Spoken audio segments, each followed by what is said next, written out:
If you like to make your NFL games a little more interesting, you've come to the right place. It's the Even Money Podcast with Ross Tucker and Steve Fezzik. Yeah, Vegas, baby, Vegas. It is the Even Money Podcast. It's presented, of course, by DraftKings Sportsbook. I'm the jock, the former player, Ross Tucker. 7 years in the NFL, Washington, Dallas, Buffalo, New England, and Cleveland. Now I got a whole boatload of podcasts that I love. Ross Tucker Football Podcast is daily. Jimmy Stewart, the former NFL defensive back and mental health clinician, was amazing today talking with Antonio Brown. Highly encourage you. Take a listen to that interview. That was something else. And what he was able to tell me and inform me on those issues. Of course, we'll have Mike Tannenbaum, former Jets and Dolphins general manager, on tomorrow's Ross Tucker Football Podcast. Always check out the College Draft, Fantasy Feast, and Andrew Brandt's Business of Sports podcast. You can check me out on social media at Ross Tucker NFL. You can check us out on social media at Ross Tucker Pod and YouTube, youtube.com/Ross Tucker NFL. But I got to tell you, this is my favorite show.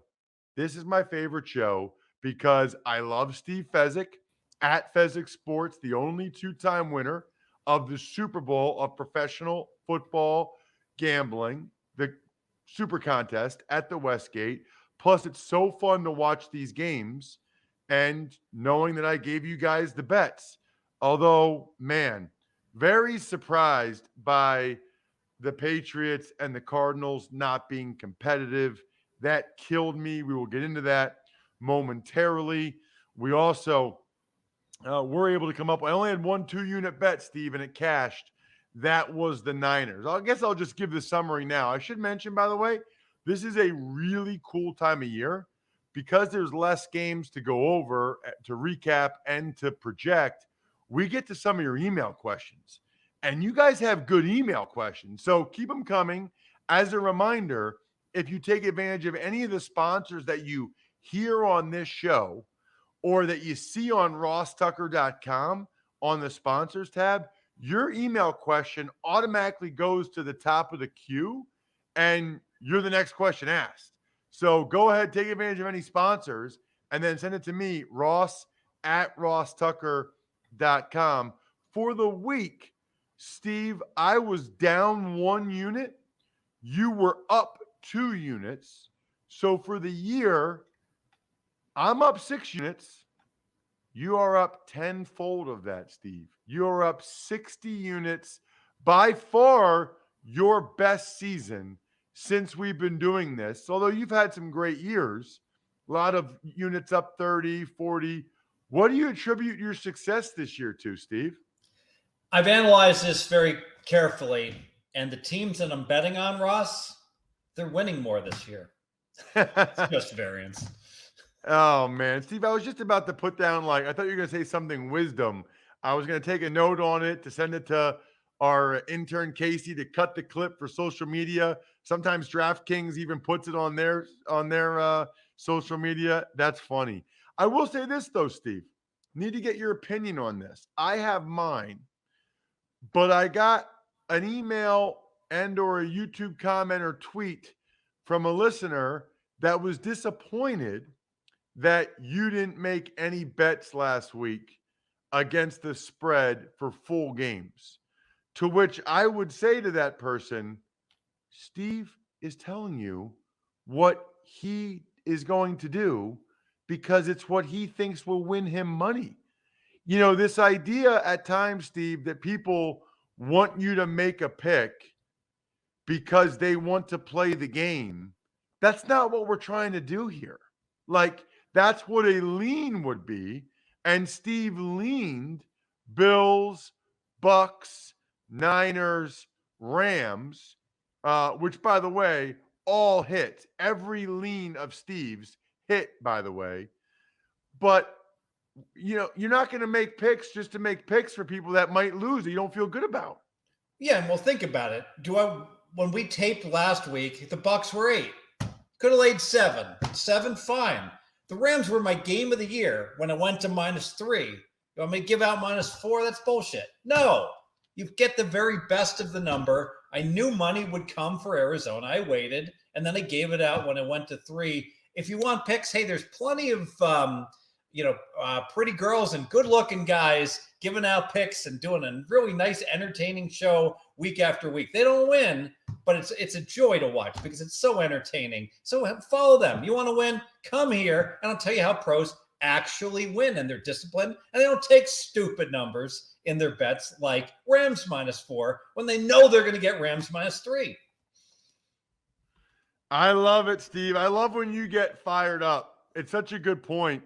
Look, that's why you're my guy. I mean, the proof is in the pudding. There's other shows that I'm sure get some more listeners or YouTube watchers, and maybe the hosts are funnier. I don't know. I mean, I think we're decently entertaining, but more importantly, we've got a heck of a track record over time of winning, which I would think is the most important, but who knows? Specifically for the games last week, here's what we got. By the way, speaking of winning, Steve, did you see that my DraftKings boost for Deebo Samuel won again? So last week we had the Monday night. I boosted Georgia. They won. And then Sunday I boosted Deebo Samuels. These are both through DraftKings Sportsbook. His over rushing total. That hit easily. And Steve, for me to get Deebo from -120 to +100, that's significant. Oh, absolutely. How significant? You're basically turning the tables. You're becoming the house with the odds that you're getting. And not only the house, but you're getting the side that you want on top of it. It's absolutely impossible to lose making bets like that. Well, why is DraftKings allowing those bets? Because they're limiting it to $25 per person. So it's a loss leader. You know what? When they sell loss leaders, I'm the dude. When they have like 19-cent baked beans, limit 8, I buy 8, Ross. No brainer. I love it. I love it. All right. So last week, we'll start with the Bengals and the Raiders. I leaned Bengals. I don't even think you had a lean for the game. The Bengals won the game by a touchdown. They were laying 5.5. The Raiders obviously were right there towards the end of the game. Then we've got Bills Patriots. You leaned Bills, which is not like you to lean against Belichick getting points. I leaned Patriots. I thought it would be a competitive game. I was there. It was not. 47-17. I had one unit on the Patriots getting 3.5. So I got the worst of the number. It didn't matter. They got annihilated. And I had the under, which the Bills beat by 4.5 points themselves. Terrible handicap by me. I thought it'd be like 20-17. I got the Patriots 17 part right. I did not get the Bills. Steve, you have to admit, I know the weather's not that much of a factor, but for the Bills to have a perfect game, 7 touchdowns, 2 kneel downs against Bill Belichick, I don't care who says otherwise. That's stunning.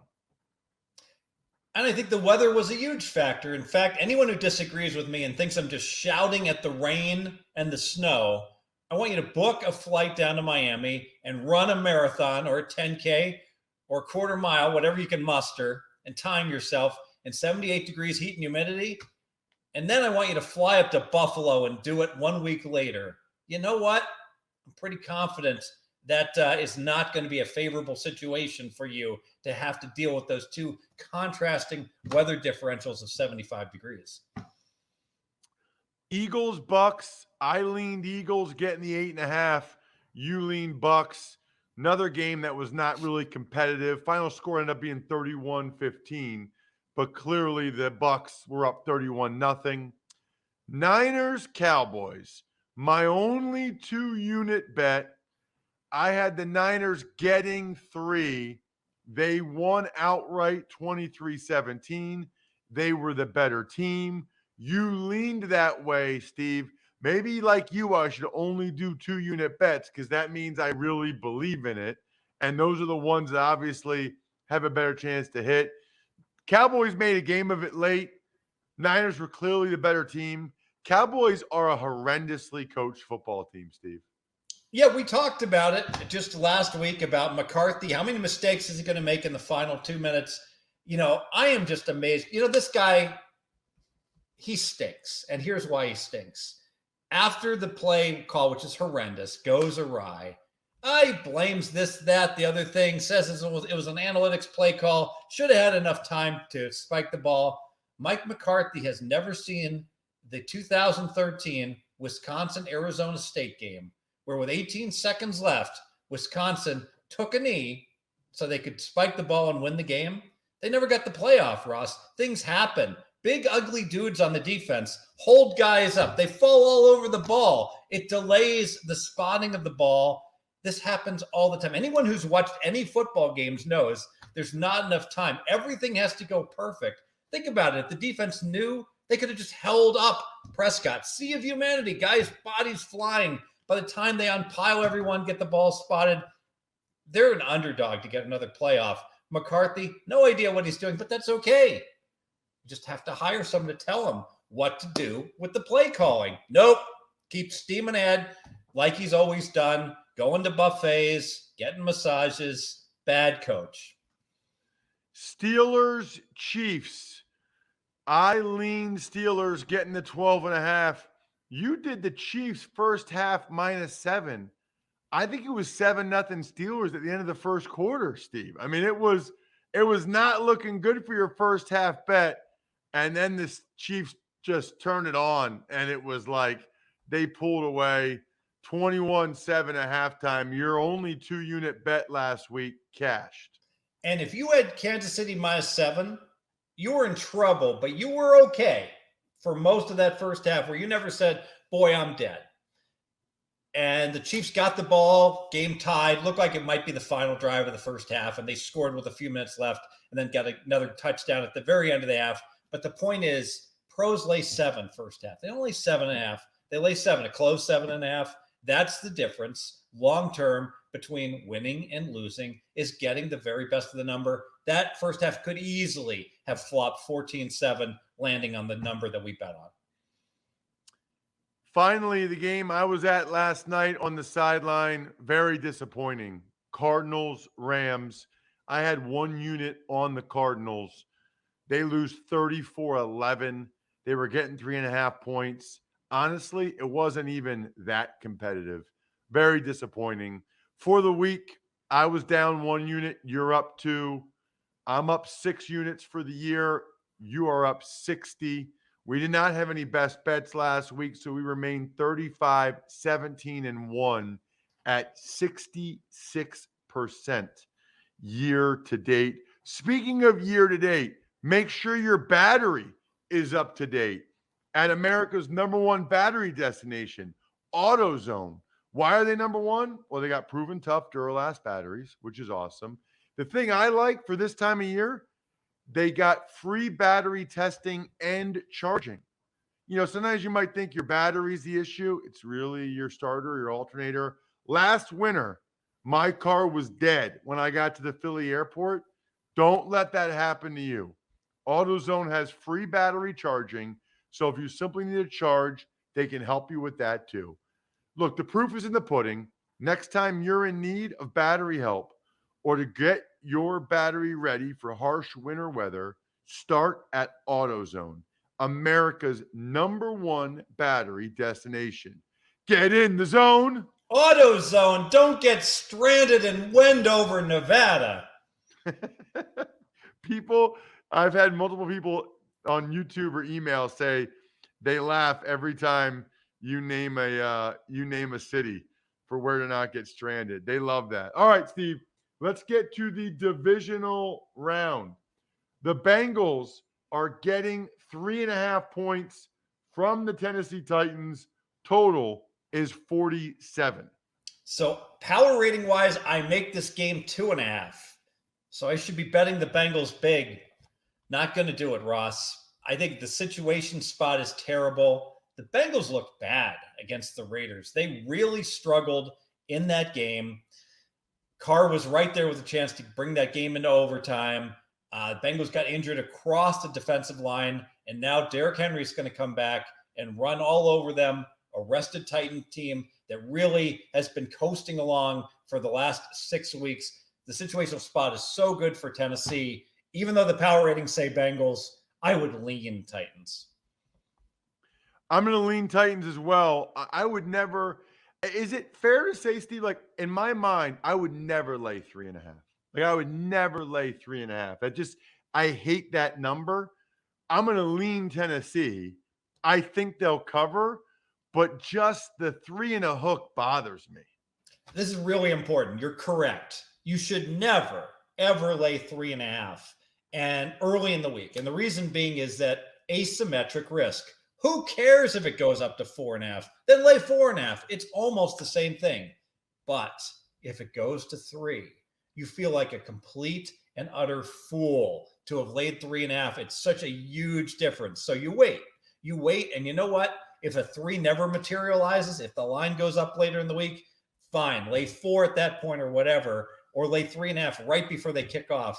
But never lay 3.5. And also never buy 3.5 to 3. That used to be a good deal. And in Vegas, there are places they used to let you buy for 10 cents. Most books now charge 25 cents to buy onto the 3. Can't make money doing that. It's only worth about 19 cents. So don't buy onto the 3 either. Next up, we've got the Niners at the Packers. That line is now, it had gotten up to 6. Now it's the Packers laying 5.5 against the Niners. Saturday night game, totals 47.5. All right. I have to have one play at least on the podcast. So I'm going to go 1 unit Packers. It's not about power ratings where I make this game a little less than 5.5. Certainly not about matchups because the Niners run and the Packers are weak against the run, but it's all about situational spots. I got a 49er team needs the game to get into the playoffs in Los Angeles. They win. Then they go on the road to Jerry's World in Dallas. They win. 3rd straight road game, 6th road game in 8 weeks. The Niners have been playing for the playoff lives week after week. They get a rested Packer team. This game's going to be 5 degrees. So major advantage, Green Bay. I get it. Green Bay had that advantage against Tampa last year, and they blew it. But with the Packers getting healthier and with San Fran getting banged up with injuries, including Bosa, I have to favor Green Bay 1 unit. Yeah, I think I'm going to go in on that with you. I mean, I was certainly going to lean Green Bay. I love the Niners matchup against the Packers typically, but it does feel like they're going to run out of steam in this one and that the Packers are going to end up carrying the day. So I'm going to go with you, especially the DBs being hurt for the Niners. I don't like laying 5.5, but I'll do it with you. Green Bay minus 5.5, 1 unit for a best bet. The best bet.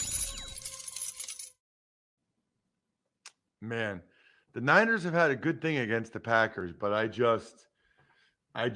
that would be a really impressive win. Short week for them too, by the way. Just really impressive. Okay, the game I'll be calling on Sunday, Steve. I will be in the booth with Dave Pash. Looks like Mike Golick will be on the sideline, which is cool. The Rams are getting 3 points against the Bucks. Total is 48.5. Very tough game. You know, the Rams are playing very well. I still don't trust Matthew Stafford. And very workmanlike. Rams got the lead. Didn't have to really do anything. Running game looked good. A lot of travel for the Rams all the way across the country. In Tampa Bay, you know, that old line, if Wirfs is not healthy, that could be a big issue against that Rams defense. You know, I'll lean Rams actually in this game at 3, but it's just a lean. I think I'm going to lean Rams as well. I think you're right. I don't know that you can bet this game right now without knowing Tristan Wirf's status. Jensen's going to play. He came back into the game and finished the game. So Jensen is going to play. But Wirf's a little bit different. I thought it was galactically stupid that he tried to go back into the game against the Eagles when they had that big lead, and that would be a big loss. Now the Rams are on short rest too. They got one less day than the Bucs because they played Monday night. But I'll lean to the Rams getting those 3 points as well. That's one for me that if it goes to 2.5, I might lean a little bit more to the Bucs. If it goes to 3.5, then I'm pretty sure I would fire on the Rams. I think it's that kind of a game.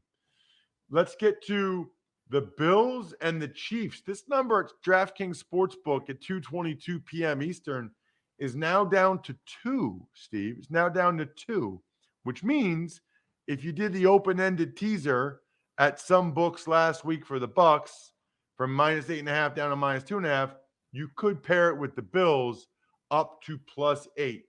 -2 for the Chiefs. Totals 54.5, Steve. What do you got here? What I got is a really bad bet. I bet it opened 2.5. I laid 2.5 with Kansas City. I was confident this line was going to go up to 3, and then I could play for a middle, figure out what to do with it, Ross. Nope. There's a whole lot of support out there for the Buffalo Bills, a tremendous statistical team. I got nothing on this game, but I will say this. I love the idea of closing teasers with the Bills or putting in some new open-ended teasers because this line, I think, is going to drop even further. I'm going to make a bold prediction. The Bills Mafia, the betting mafia comes out in force. This game closes pick 'em. Wow. That is a bold prediction. That would be incredible if that happened. Question for you. At what point, I feel like anything less than 3 points, shouldn't you look to the money line? Like rather than taking the 2 points with the Bills, shouldn't you just take them on the money line if you like the Bills? No, because in the past, you would get a really juicy money line like 10 years ago, even like +128. But what's happened is that the word has gotten out on that being a good play. There's been some books written, don't take +2, play +125. Well, now you don't get +125 anymore. Now you get +$1.15 when I'm looking at the screen. And with more and more missed extra points and 2-point conversions and the like, and teams going for it for 2 when they're down 8 after they score a touchdown down 14, teams win by 1 and 2 more often now, Ross. So because of that, getting +2 is worth a lot more than it was 15 years ago. Yeah, so I think this is a toss-up game. So I guess I would lean to taking the 2 points. Yeah, I think this, honestly, this to me is a pick 'em type of game with the way they're playing right now. Speaking of the way people are playing, the way they're overcoming the odds, rewriting the playbook, delivering under pressure, the MVPs of small business lead their teams to victory all year long. Visa is proud to provide playmakers everywhere with more tools to help grow their business, help them achieve even greater success. Because the more people we can empower, the more we all win. Visa, a network working for everyone. Speaking of working for everyone, Steve, let's get to an email question. And this comes from Gilly the Fifth. Thank you for taking the time to read this email. Question regarding NFL totals and sides key numbers. Since making the extra point and field goals tougher by moving them back, I was wondering if you had updated information on the percentages of times it lands on a specific number. Information I'm seeing on the internet seems to be old and outdated. Most current info is from a site called blah, blah, blah. So he has a list of, how often it lands on these different numbers, the game. But it seems like that has changed. He even got into some of the key numbers for totals. That's a good question, Steve. How much have key numbers changed because of extra points going for it on 4th down rather than kicking field goals and 2-point conversions? Yeah, so slight devaluation of the most common numbers. We're talking about sides, of course, NFL 3, 7, 10, 14.